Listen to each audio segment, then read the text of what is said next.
BMW 2026 grand final को day 2 खत्म भइसकेको छ र हाम्रो लागि रोलर कोस्टर दिन गएको छ नेपाल टिमको लागि।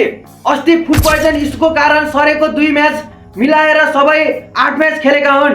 हो र ई स्पोर्टले कुनै राम्रो फाइट देखाएर पोइन्ट टेबलमा स्ट्रगल गरिरहेको छ। अब आज ग्रान्ड फाइनलको फाइनल दिन हुनेछ र स्म्यास रुलको साथ PMWC को ग्रान्ड फाइनलको टिम च्याम्पियन मिल्नेछ र यसैको साथ PMWC 2026 को ग्रान्ड फाइनल क्रेजी डे 2 खत्म भइसकेको छ। तपाईहरुले पुरा पोइन्ट टेबल स्क्रिनमा देख्न सक्नुहुन्छ।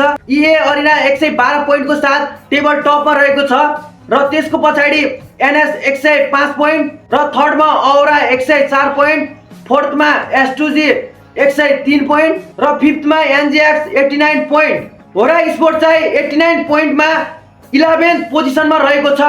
पोजिसन देखेर सिचुएसन डिफिकल्ट लागेको छ, तर आज नर्मल गेम हुँदैन, स्म्यास रुल एक्टिभेट हुन्छ। त्यही भएर टुर्नामेन्टको फाइनल डे कम्प्लिट अनप्रिडिक्टेबल हुन सक्छ। हो र ई स्पोर्टले राम्रो म्याच खेलेर देखाएका छन्, लबी जित्न सक्छन् र अब एक दिन 6 म्याचेस 1 ओल्ड च्याम्पियन बाँकी छ। नेपालको लागि कमब्याक डिफिकल्ट छ, तर फाइनल दिनको लास्ट म्याचसम्म आशा बाँकी नै हुनेछ।